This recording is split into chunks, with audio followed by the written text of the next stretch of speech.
요한복음 8장 1절로 11절까지 말씀입니다. 한 절씩 교독하겠습니다. 예수는 감람산으로 가시니라.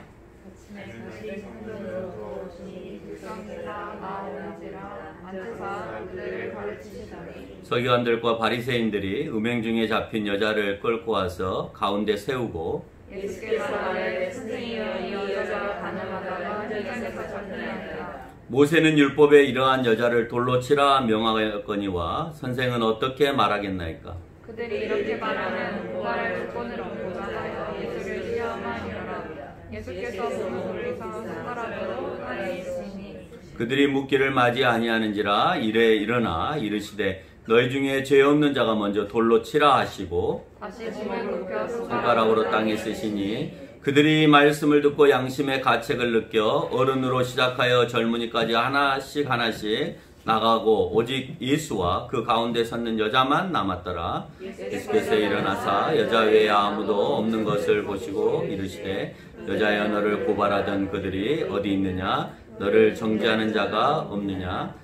다 함께 읽겠습니다. 대답하여 주여 없나이다. 예수께서 이르시되 나도 너를 정죄하지 아니하노니 가서 다시는 죄를 범하지 말라 하시니라. 아멘.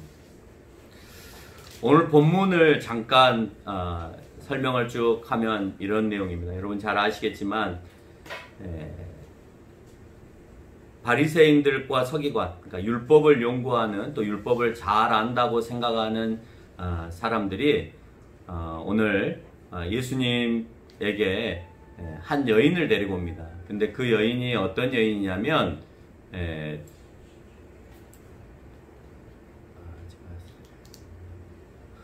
어떤 여인이냐면 가늠하다가 현장에서 잡힌 그런 여인입니다. 현장에서 잡혀서 그 여인을 누구에게 데리고 왔냐? 예수님에게 데리고 옵니다.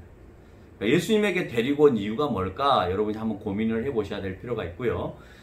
그래서 그 여인을 데리고 와서 모세의 율법에는 현장에서 잡힌 여인이 돌에 맞아서 돌에 던져서 죽어야 된다 이렇게 표현을 하고 있는데 당신은 지금 오늘 어떤 판결을 내리겠느냐라고 하는 겁니다. 그리고 나서 예수님께서 잠시 몸을 숙여가지고 땅에다가 글을 쓰시고 난 다음에 일어나서 죄 있는 자가 돌로 쳐라 라고 얘기를 합니다. 그랬더니 아무도 돌로 못 치고 그냥 다 돌아갑니다. 돌아가고 난 다음에 오늘 예수님께서 그 여인에게 너를 정죄하는 네가 어디 가느냐 라고 묻습니다. 없죠. 정죄하는 네가 없으니 나도 정죄하지 않겠다 라고 말씀을 하시면서 그 여인에게 이제는 죄 짓지 말고 살아라 라고 얘기를 하고 오늘 마무리를 짓습니다. 그럼 이게 이제 오늘 본문의 줄거리입니다. 간음으로 인해서 잡혀온 여인이 아닌 음모를 꾸며서 예수님을 궁지로 몰려고 했던 유대인들에게 오늘 이 본문이 맞춰졌다라고 하는 우리는 사실을 기억할 겁니다. 오늘 이 본문을 읽고 여러분은 뭘 생각할 것 같아요? 뭐에 중심이 맞춰져서 이 본문을 들으면 뭐가 먼저 딱 생각이 날 것 같아요? 제가 어제 설교 준비를 다 하고 나서 우리 전사님에게 한번 물어봤습니다. 이 본문을 만약에 읽으면 어떤 제목이 생각나? 그랬더니 용서라고 얘기하거나 아니면 간음하다 걸린 여인 이런 제목이에요. 그러니까 대부분 검색을 하면 간음한 여인 이렇게 치면 영상이 엄청 많이 떠요. 유튜브 안에서도. 그러니까 오늘 이 본문의 포커스를 다 어디에다 맞추냐면 이 여인에다가 맞추는 거예요. 용서도 이 여인에다가 맞추는 거예요.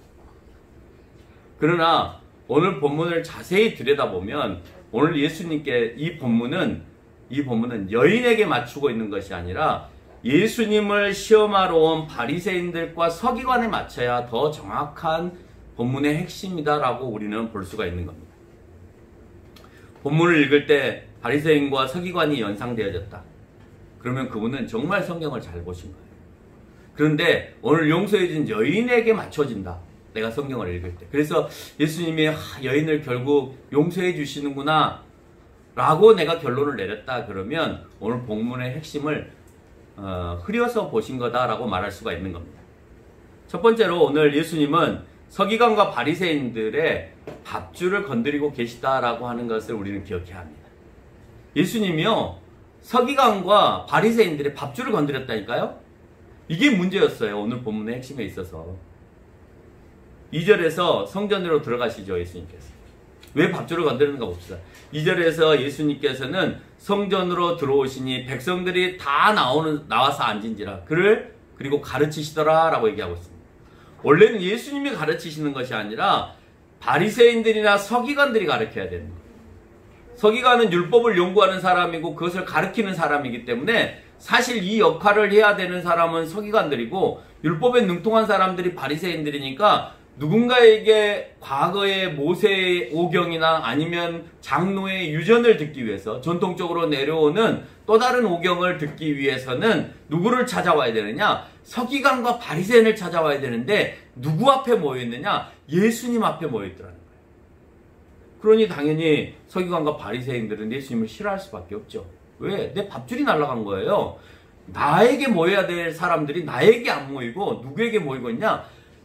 정말 저 시골뜨기, 저 나사렛, 예루살렘에서도 태어나지 않고 예루살렘에서 살지 않는 저 시골뜨기 갈릴리의 어부, 어촌, 깡촌에 사는 나사렛 예수가 갑자기 예루살렘에 딱 등장하더니 사람들을 모으기 시작하고 그리고 그 사람이 설교하는 그 모든 내용, 강의하는 모든 내용, 가르치는 모든 내용을 듣기 위해서 사람이 수천 명씩 모이더라고요. 와, 내가 할 때도 수백 명도 안 모이는데 예수님이 설교를 딱 하니까 수천 명이 모이더라고요. 제가 유튜브를 저번 주에 처음 찍었습니다. 처음 찍고 이제 그것을 올렸습니다. 올렸는데 저도 예수님처럼 하루 만에 또는 몇 시간 만에 한 수천 명쯤 모이겠지라고 생각을 했습니다. 올라가는 횟수가 굉장히 빠르더라고요. 그래서 됐다. 근데 어제부로 올라가는 횟수가 거의 멈췄어요. 그랬더니 우리 전도사님이 저에게 목사님 설레발이 치지 말라고. 그래서 그 마음에 제가 상처를 받아가지고 그렇구나, 내가 지금 설레발을 치고 있구나 라고 생각을 했습니다. 예수님은 꼭 나같이 그런 방법을 동원하거나 어떤 기술을 동원해서 사람들을 모으려고 하는 것이 아니라 정말 본인의 말씀에 어떤 진실성을 담고 설명을 할 때 그 사람들이 그것이 진실한지 아닌지를 깨닫고 느낌으로 인해서 또 성령이 그에게 역사하심으로 인해서 오늘 예수님에게로 사람들이 모여들어가고 있는 것을 볼 수 있습니다. 자, 밥줄을 뺏겼으니까 두 번째로는 밥줄을 뺏기지 않으려고 서기관과 바리새인들은 뭔가를 하겠죠. 오늘 뭔가를 하기 위해서 예수님에게 온 겁니다. 오늘 여기에 포커스가 있는 거예요. 여인에게 포커스가 있는 것이 아니라 자기 밥줄이 끊길까봐 이 밥줄이 끊기지 않게 하기 위해서 뭔가를 해야 되는데 그 뭔가를 어떻게 했느냐? 여인을 데리고 와서 뭔가를 한 거예요. 그러니까 여인은 사실상 오늘 예수님을 구렁텅이에 빠뜨리게 하기 위한 도구에 불과한 거예요. 이게 주가 아니라는 거예요. 예수님의 말씀을 듣기 위해 모인 사람들 앞에 사람들이 모여 있잖아요. 오늘 예수님 앞에 말씀을 듣기 위해서 보라는 듯이 여자를 딱 세웠습니다. 현장에서 잡힌 여인을 모여 예수님의 설명을 듣고 있는 그 모든 사람들한테 오늘 예수님에게 핀잔을 주기 위해서 또는 실수하게 하기 위해서 딱 세웠습니다. 그것도 율법적인 사고 하나를. 그렇죠? 율법적으로는 문제를 풀어야 될 가늠한 여인을 거기에다가 딱 세운 거예요. 자, 이걸 예수님이 어떻게 푸나 한번 보자 라는 식으로 데리고 온 겁니다. 근데 이 사건을 보면 범죄가 참 치밀하게 준비되었다라는 생각을 하게 돼요. 뒷부분에 가서 제가 설명을 하는데 그냥 단지 현장에서 잡아오는 것 정도는 아닌 것 같아요. 왜 그런가 하는 것을 이제 뒤에서 설명을 하겠습니다. 서기관과 바리새인들의 질문은 이러했습니다. 이 여인이 죄가 있다 하여서 돌로 쳐라 라는 겁니다. 가늠해서 현장에서 잡았으니까 율법에서는 모세는 이를 이제 현장에서 잡힌 여자에게 있어서는 돌로 치라 했다라고 이제 표현하고 있습니다. 그러니까 오늘 이 돌로 쳐라라고 했을 때 만약에 그래 율법에 그렇게 되어 있으니까 이 여인을 돌로 쳐라 라고 예수님이 명령을 내리면 그러면 예수님은 로마법에 걸리는 거예요. 왜요? 왜죠? 만약에 그게 죄가 된다면 그 여인이 지금 한 행위가 죄가 된다면 로마 법정에 세워서 로마 법에 의해서 처형을 당해야 돼요. 아니면 재판을 받아야 되는 거예요. 근데 오늘 예수님이 재판을 내려버렸어요. 율법에 의해서 재판을 내려서 이 여인에게 돌로 쳐라 그러면 로마법에 의해서 오늘 예수님은 잘못된 행위를 한 거예요. 그러면 오늘 총독에게 가서 예수가 한 여인을 잡아다가 돌로 쳤습니다. 그래서 로마법에 걸려서 위태로운 상황에 걸릴 수도 있는 겁니다. 치밀하죠? 자, 그러면 이 여인은 죄가 없다. 이 여인은 죄가 없으니까 돌려보내줘라 라고 결정을 내렸으면 어떤 일이 벌어져요? 모세의 율법을 위반하는 게 되는 거예요. 오늘 예수님은 어떤 결정을 내려도 서기관과 바리새인들이 가지고 온 이 올가미 안에 걸려들 수밖에 없는 아주 치밀한 계획 속에서 그 여인을 데리고 온 거란 말이에요. 죄는 지금이나 그때나 밥그릇 때문에 상대방의 옳음을 인정하지 않고 시기함으로 드러난다라는 생각을 한번 해보게 됐어요. 여러분, 우리가요 밥그릇 때문에 수도 없이 많이 싸워요. 내 밥그릇 때문에 사회 안에서 얼마나 많이 싸우는지 몰라요. 음해하고 다른 사람을 내쫓고 내가 저 사람을 내쫓아야 내가 그 자리에 앉을 수 있다라는 생각이 더 젊고 더 이제 대학을 졸업하는 학생일수록 더 심한 것 같아요.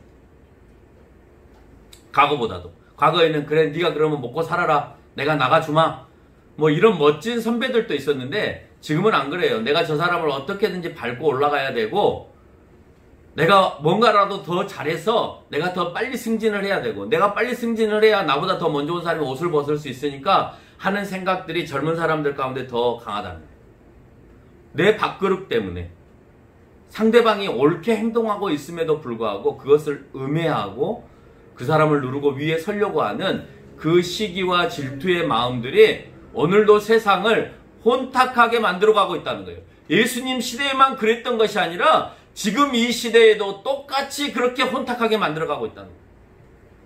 여러분, 우리가 성경적으로 어떻게 살아요? 라고 질문을 던질 때 성경에 오늘 이 말씀을 토대로 해서 다시 한번 생각해 보는 게 성경대로 사는 거예요. 그래, 성경은 그렇게 살지 말라고 하였어.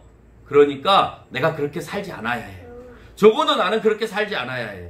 내 밥그릇 때문에 저 사람이 옳은데도 불구하고 옳다라고 얘기 못 해주는 것. 내가 저 사람이 밉기 때문에 아무리 옳은 행동을 해줘도 그걸 인정할 수 없는 것. 그것을 내가 버려야만이 내가 진정으로 그리스도 안에서 올바른 그리스도인으로 살아갈 수 있다라는 겁니다. 그럼 여기서 여러분은 어떤 문제를 발견하십니까?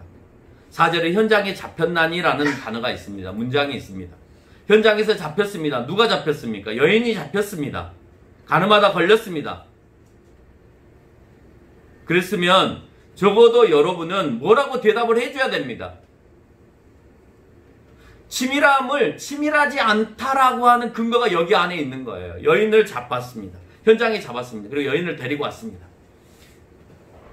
그럼 그렇게 데리고 온 그 서기관과 바리새인들 향하여서 여러분이 뭔가 꼬투리 하나를 잡아내야 되는 거예요. 뭐라고 잡겠습니까? 뭐라고 잡으실 거예요? 자, 여인을 데리고 왔습니다. 뭐라고 잡으실 거예요? 저라면 이렇게 잡을 겁니다. 그리고 저라면 제가 예수님이라면 그 바닥에다가 글을 쓸 때 나는 이렇게 썼을 것 같아요. 어떻게 썼냐면 이렇게 썼을 것 같아요. 잘 보세요. 여러분, 이런 질문을 던져야 되는 거 아닌가요? 간음을 혼자 하나요? 남자는요? 남자는? 왜 여자만 데리고 와? 남자는? 이게요, 오늘 문제를 풀어주는 가장 핵심적인 요인이에요. 왜 오늘 여인에게 포커스를 맞추지 말아야 되느냐 하는 것은 답은 여기에 있었던 거예요. 왜 그들이 치밀했느냐라고 하는 것도 여기 있는데 그 치밀함 가운데 부족함이 보이는 거예요. 치밀하지 못함이 내 눈에도 보이는 겁니다. 율법을 얘기했으니까 한번 율법을 봅시다.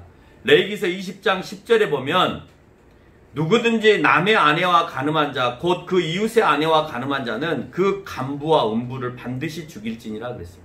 여기에서 간부와 음부는 앞에서 말한 남의 남자, 남의 이웃집 여자를 얘기하는 겁니다.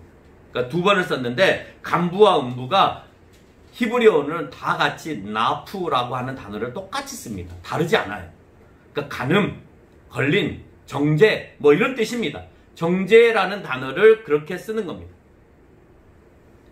다른 단어로 사용하는 것이 아니라 정죄라고 하는 단어로 나푸라고 하는 단어를 사용하여서 남자와 여자를 거론하고 있는 거예요. 두 사람을 반드시 죽이라 그랬는데 오늘 형벌에 처할 사람은 여자만 데리고 온 거예요. 간음한 사람은 두 사람인데 왜 여인만 데리고 와요? 그러니까 내가 원하는 답은 남자는? 이라는 답이 나올 수밖에 없는 것이죠. 남자가 결부되면 어떤 일이 발생할까요? 둘 다 죽여야 된다는 결론을 내리게 될 겁니다. 그러면 오늘 서기관과 바리새인은 둘 다 죽이고 싶은 생각이 없었던 거예요. 그래서 그 남자는 조용히 빼준 거고 여자만 데리고 온 거예요. 이유는 현장에서 잡혔잖아요. 현장에서 잡혔으면 둘 다 봤을 거라는 거예요. 둘 다 봤는데 오늘 여인만 데리고 온 거예요. 예수님의 해결법을 한번 봅시다. 자, 밥줄을 뺏으려고 하는 서기관과 바리새인들 가운데에서 오늘 예수님은 어떤 해결을 보시려고 하느냐? 서기관과 바리새인들이 치밀하게 계획을 세웠다고 했으니까 음행한 여인이 문제가 아니라 어떻게든지 율법으로 자기의 음모에 걸려들게 하려고 하는 서기관과 바리새인들에 관한 것이었어요. 이들은 예수님을 하나님으로 인정하지 않았기 때문에 율법을 들먹였습니다. 예수님을 하나님으로 인정했으면 감히 예수님 앞에 율법을 들먹일 이유가 없는 거죠.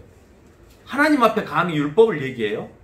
근데 오늘 예수님 앞에 율법을 가지고 거론하는 이유는 예수님을 하나님으로 인정하지 않았기 때문이다라고 하는 거예요. 지금까지 율법을 거론해서 예수님의 상대가 안 되었던 몇 번의 사례들이 있습니다. 율법을 가지고 왔습니다. 율법에 당신 틀렸습니다라고 했던 게 있습니다. 오늘 요한복음만 봐도 수도 없이 나타나는데 나사렛에서 선한 것에 대한 논쟁을 합니다. 나사렛에서 어떻게 선한 것이 나와? 나사렛에서 출생하지 않았어요. 그래서 베들레헴에서 출생하셨어요. 라고 얘기를 합니다. 두 번째, 성전 정화 논쟁이 있었습니다. 어떻게 너희들이 성전에서 이것들을 팔아? 이것은 하나님 앞에 기도하는 집이고 예배하는 집인데 이곳에서 너희들이 물건을 팔아? 라고 하면서 그 상들을 다 엎었습니다. 거듭남의 논쟁이 있었습니다. 어떻게 해야 내가 거듭나? 어떻게 하는 게 거듭나는 거예요? 사마리아 여인과의 대화를 통하여서 많은 유대인들이 너는 어떻게 이방 여인들과 대화를 해? 부정한데? 마지막 오늘 본문에 오기 전에 어떤 논쟁이 있었냐? 안식일의 논쟁이 있었습니다. 안식일에 네가 병을 어떻게 고쳐? 안식일은 일하지 말라고 되어 있는데 수많은 오늘 요한복음만 보더라도 수많은 율법의 논쟁들을 통하여서 예수님께서는 그들에게 분명하게 대답을 해주셨고 그들은 그 대답에 대하여서 아무 말도 하지 못하고 있더라라고 하는 겁니다. 따라서 이 사람들은 예수님을 어떻게 대처하는가에 우리가 관심이 있어야 된다라고 하는 거예요. 이 사람들이 예수님께 얘기하는 것에 대해서 예수님을 어떻게 대처하고 계십니까? 그분은 오직 말씀으로만 그들에게 대처를 하고 계세요. 오늘 바닥에 글을 쓰십니다. 들은 것을 정리한 척 하면서 씩씩거리서 다가오는 그 바리새인과 서기관들 앞에 어떤 주석가는 그 사람 씩씩거리고 온 사람들을 좀 더 자중시키기 위해서 그 씩씩거림을 좀 완화시키기 위해서 왜 화난 사람한테 말대꾸하면 더 화가 나잖아요. 그래서 과거에 왜 아버지가 화나셨을 때 살짝 피했다고 오잖아요. 화가 좀 누그러지고 난 다음에 들어와야 매를 맞거나 야단을 맞아도 좀 덜 맞으니까 아버지 화가 좀 누그러지고 난 다음에 온단 말이에요. 그러니까 어떤 주석가는 그렇게 말을 합니다. 오늘 예수님이 땅에 앉아서 글을 긁적거린 게 씩씩거리고 온 이 사람들의 화를 좀 누그러뜨리게 하기 위해서 오늘 자리에 앉아서 뭔가를 쓰셨다는 건데, 뭔가를 쓰신 것은 성경에 나와 있지 않으니까 그게 뭔지는 몰라요. 그런데 만약에 내가 그 자리에 있었다면 나는 남자는 이라고 썼을 거라는 거죠. 김대영 목사는 그 자리에 앉았으면 남자는 이라고 썼을 거라는 거예요. 근데 예수님이 뭐라고 썼는지에 대해서는 알 수가 없죠. 어쨌든 화를 풀어주기 위해서, 화를 좀 잠재우게 하기 위해서 그랬을 것이다. 죄 없는 자가 돌로 치라 했으니까 그들도 음탕한 짓을 했을 것이다 라고 하는 학자도 있습니다. 너희는 안 그랬니? 라고 썼을 수도 있다는 거예요. 너희는 안 그랬니? 왜? 본인들이 죄 있는 자가 가서 돌로 쳐라 그랬으니까 나도 죄가 있지. 여기서 만약에 없다고 부인해버리면 하나님에게 내 양심이 들통나는 거잖아요. 그러면 내가 아무리 사람을 잘 속였다 하더라도 하나님을 속인 것은 아니잖아요. 그렇죠? 그러니까 그들이 조용히 돌아갔다라고 주석하는 주석가들도 있습니다. 근데 본문은 무엇을 쓰였는지 기록에 남아있지 않기 때문에 우리가 그것을 뭐라고 굳이 쓸 필요나 해석을 할 필요는 없을 거예요. 그러나 이 사건과 결부해서 율법을 거론하고 레위기 20장 10절에서 얘기한 것처럼 그 근거를 통하여서 우리가 살펴볼 때 남자는이라고 하는 가능성도 얼마든지 있다라고 하는 겁니다. 왜? 남자는 안 나타났으니까. 여인만 왔으니까. 조금 더 가능성을 찾아보면 그럴 거라고 하는 가능성을 제가 한번 더 찾아봤습니다. 추적해 본 거예요. 그랬더니 첫 번째는 눈에 들어오는 범죄가 있더라는 거예요. 눈에 들어오는 범죄. 가시적인 범죄. 남자를 데리고 오지 않았잖아. 그렇게 됐을 때 출애굽기 23장 1절에 보니까 이런 게 있습니다. 너는 거짓된 풍설을 퍼뜨리지 말며 악인과 연합하여 위증하는 증인이 되지 말라라고 되어 있습니다. 오늘 남자는 안 데리고 왔기 때문에 이 사람은 한 사람만 데리고 왔기 때문에 위증죄가 되는 겁니다. 잘못된 증거를 제시한 거예요. 이해가 되세요? 잘못한 사람을 같이 데리고 와야 되는데 한쪽만 데리고 왔기 때문에 이건 잘못된 위증이라는 거예요. 그러면 그 사람도 역시 똑같이 죄를 받는 겁니다. 그래서 거짓된 풍설이나 악인과 연합하여서 그런 증인이나 아니면은 그런 위증을 해서는 안 된다라는 말을 오늘 이미 출애굽기 23장 얘기하고 있어요. 자, 율법을 본인들이 잘 안다면 이 사실을 알았겠죠. 그랬겠죠? 어쩌면 예수님이 이 요절을 쓰셨을랑가도 몰라요. 너희가 오늘 잘못된 거짓된 풍설을 퍼뜨리고 위증과 또한 잘못된 위증에 대한 증인이 되고 있다 라고 썼을 수 있다는 거예요. 출애굽기에 오늘 23장 1절의 말씀에 근거해서 또 볼까요? 신명기 19장 19절에서 보면 쭉 얘기를 하시다가 뭐라고 얘기하느냐, 마지막에 꾀한 그대로 행하여 그에게 행하여 너의 중에서 악을 제거하라 라고 했습니다. 그 행제에게 행한 그대로, 꾀한 그대로 돌로 치라 라고 꾀했으면, 그것이 잘못되었으면 그러면 그 사람도 돌로 쳐서 그 일에 대해서 제거하라 라고 되어 있어요. 그 사람이 율법을 가지고 왔잖아요. 모세오경을. 오늘 레위기나 출애굽기나 신명기를 근거해서 본인들이 몰랐을 리가 없습니다. 이런 내용들이 있다는 거예요. 근데 오늘 남자가 없잖아요. 남자가 없으니까 잘못 꾀한 거예요. 잘못 꾀했으면 그 꾀한 대로 그들도 처벌을 당해야 되는 거예요. 행한 대로 받는 겁니다. 그래서 그 악을 제거하라 라고 되어 있는 신명기의 말씀이 존재하고 있더라는 겁니다. 자, 가시적인 걸 통해서 우리가 답을 찾았습니다. 성경과 현장을 통해서 이런 답이 있을 수 있어. 근데 예언에 담겨있는 범죄가 있습니다. 놀라운 건 제가 오늘 에레미야 17장 13절의 말씀을 찾으면서 느끼는 게 뭐였냐면, 우리가 저번 시간에 생수에 관한 설교를 했었습니다. 근데요, 그게 오늘 본문하고 연결되어지는 사실을 보면서 깜짝 놀랐어요. 물론 요한복음은 7장과 8장이 연결이 되겠죠. 그런데 에레미야서에서 그것을 한 번 더 입증을 하고 가더라는 거예요. 오늘 본문하고. 저번 시간에는 간증하고 전혀 상관이 없었잖아요. 없었는데 그게 연결이 돼요. 에레미야 17장 13절의 말씀을 보면 이렇게 되어 있습니다. 이스라엘의 소망하신 여호와여, 무릇 주를 버리는 자는 다 수치를 당할 것이나 무릇 여호와를 떠나는 자는 흙의 기록이 되오리니 이는 생수의 근원이신 여호와를 버립니다 라고 되어 있습니다. 생수의 근원이신 여호와. 어떻게 하면요? 여호와를 버리면요. 그래서 여호와를 떠나는 자는 흙에다가 기록한대요. 오늘 예수님이요 땅에 앉아서요 뭔가를 기록하고 계시는데 뭔가를 기록하는지는 잘 몰라요. 잘 모르는데 나를 떠나는 자에게는 흙에다가 기록한다는 거예요. 오늘 서기관과 바리새인들은 예수님을 믿지 않았어요. 그를 오늘 예수님으로 인정하지 않았어요. 오늘 예레미야는 그런 사람을 흙에다가 기록한다는 거예요. 근데 그 흙에다가 기록한다는 예언의 내용이 성경에서는 오늘 예수님이 하신 행동 외에는 없어요. 그리고 그 생명을 내가 뺏어가지 않고 하실 능력은 예수님밖에 없는데 그 행위를 누가 하고 계시냐? 예수님이 하고 계시죠. 그리고 그 생수의 근원이 나에게 있다. 이 말은 저번 시간과 그대로 연결이 되더라고요. 그래서 이 본문을 읽으면서 깜짝 놀랐어요. 본인들도 알 텐데. 그래서 아마 어떤 주석가는 흙에 기록되어 있는, 오늘 이거는 비가시적 모습에 대한 범죄적인 겁니다.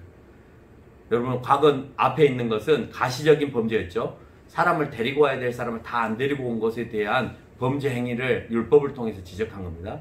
이것은 가시적으로 드러난 범죄 행위가 아니라 예수님을 믿지 않는 애언에 담겨 있는 내용에 대한 범죄 행위예요.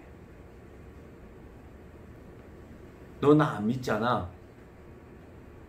안 믿었을 때, 여호와를 믿지 않았을 때 결국 여호와는 너희를 버린다라고 되어 있다.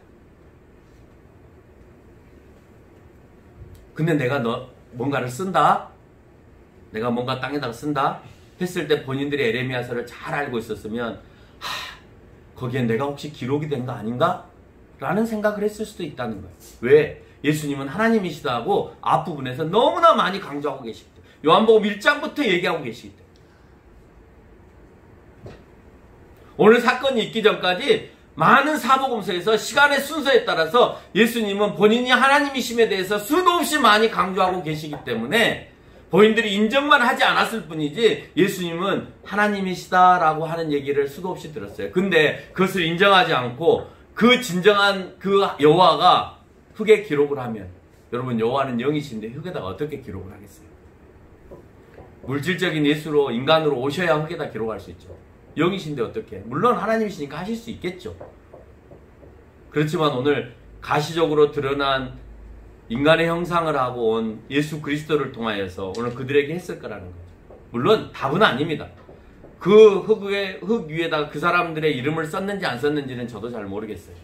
그러나 에레미야 17장 13절에서는 이런 말씀도 있더라라고 하는 겁니다. 본인이 구약을 잘 아는,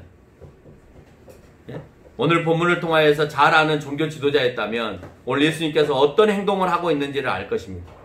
왜 내가 하나님을 이미 밝혔기 때문, 내가 하나님이심을 예수님께서 이미 밝혔기 때문입니다. 그리고 나서 일어나셨습니다. 그리고 죄 없는 자가 돌로 쳐라 라고 얘기를 하고 있습니다. 이 한마디에 그들은 그냥 돌아갔습니다. 돌아갔어요.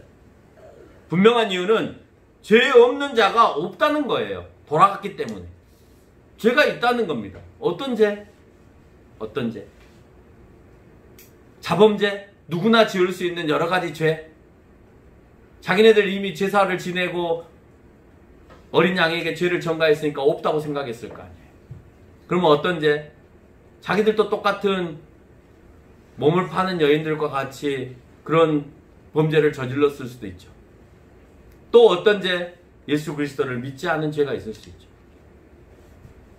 에레미야의 시련으로 받아들였던지 위증죄로 율법과 노마법을 다 어겨서 이든지 간에 죄가 있기 때문에 그들은 돌아갔습니다. 그럼 그 여인은 죄가 없는 걸까요? 아닙니다. 정죄하지 않겠다고 하셨고 다시는 죄를 짓지 말라고 하는 것을 통해서 보면 그 여인도 잘못한 것은 사실입니다. 여기서 우리는 무엇을 깨달을 수 있을까요?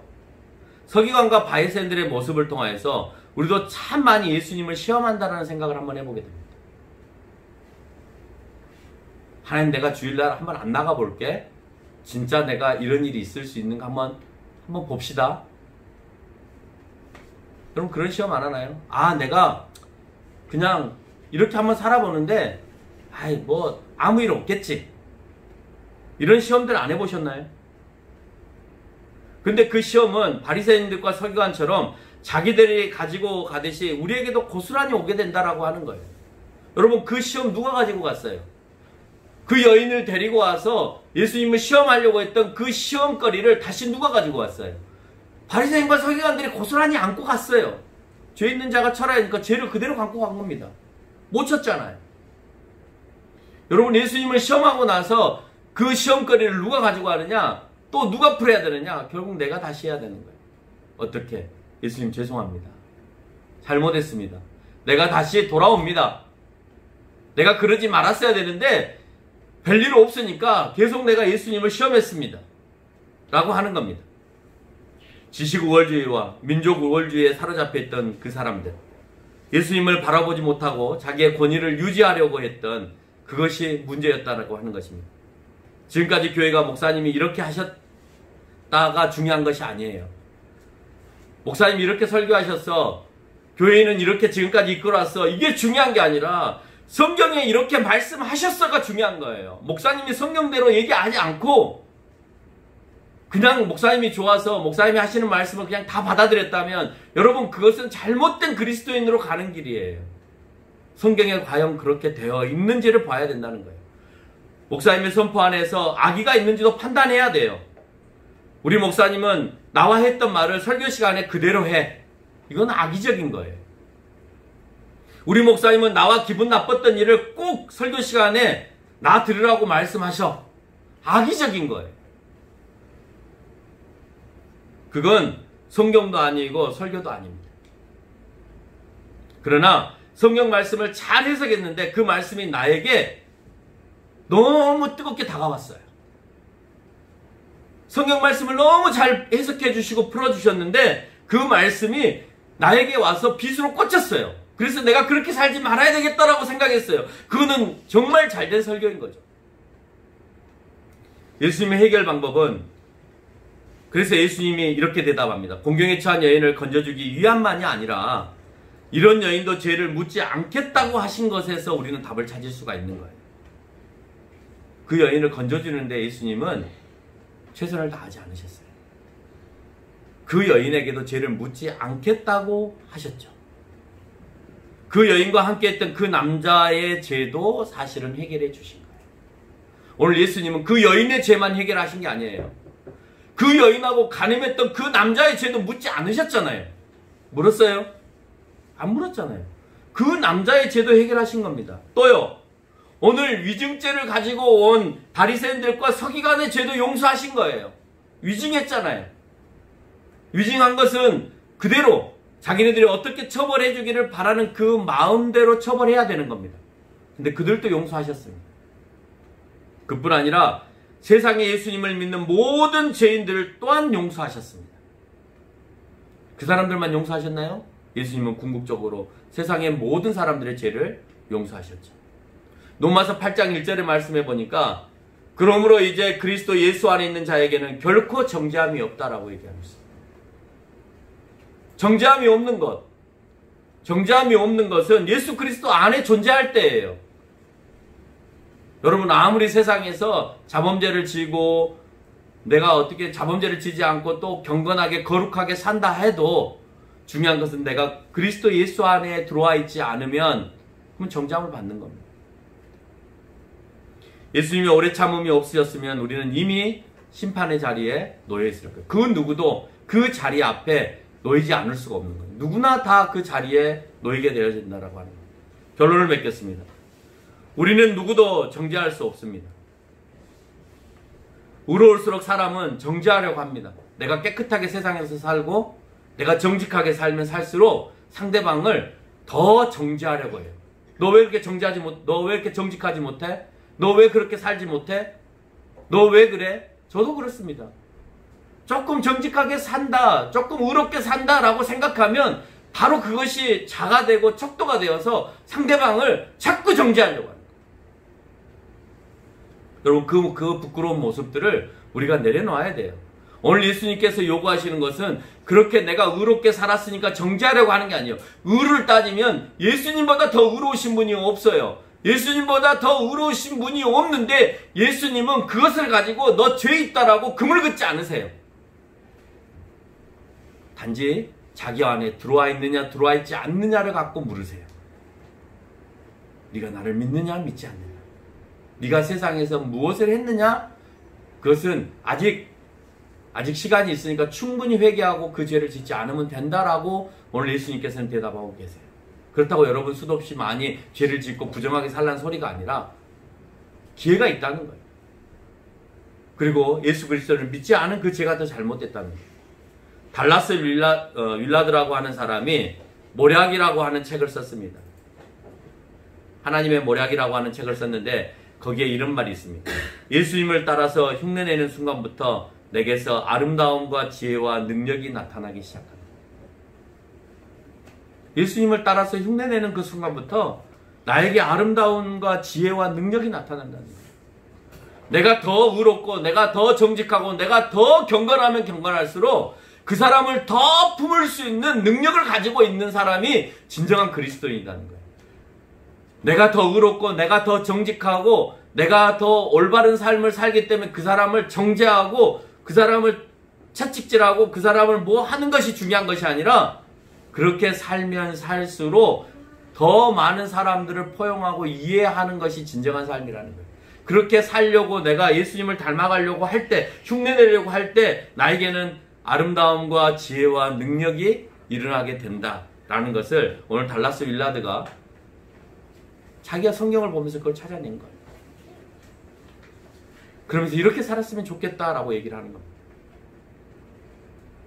오늘 여러분은 오늘 이 말씀을 통해서 뭘 느끼세요? 우리는 그 누구도 정죄할 수 있는 위치에 있지 않다라는 걸 느끼셔야 됩니다. 중요한 건 오늘 바리새인과 서기관은 예수님을 시험하려고 했다는 거예요.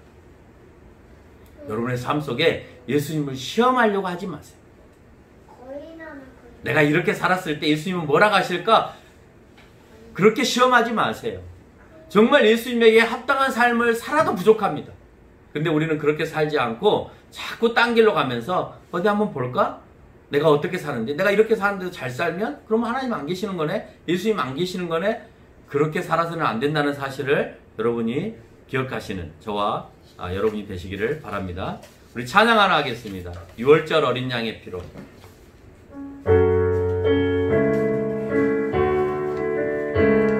말씀을 기억하시면서 찬양을 하겠습니다. 6월절 어린 양의 피로 나의 삶의 문이 열렸네. 어둠의 권세는 힘이 없네. 주 보혈의 능력으로 원수가 날 정죄할 때에도 난 의롭게 설 수 있네. 난 더 이상 정죄함 없네. 난 주 보혈 아래 있네. 나 주 보혈 아래 있네. 주 보혈 아래 있네. 그 피로 내 죄 사했네. 내 죄 사했네. 하나님의 긍휼 날 거룩해 하시옵네. 나 주 보혈 아래 있네. 난 원수의 어떠한 공격에도 더 이상 넘어지지 않네. 난 주 보혈 아래 있네. 나 주 보혈 아래 있네. 주 보혈 아래 있네. 그 피로 내 죄 사했네. 내 죄 사했네. 하나님의 긍휼 날 거룩해 하시옵네. 난 주 보혈 아래 있네. 난 원수의 어떠한 공격에도 넘어지지 않네. 나 주보열 아래 있네. 아멘. 다 함께 기도드리겠습니다.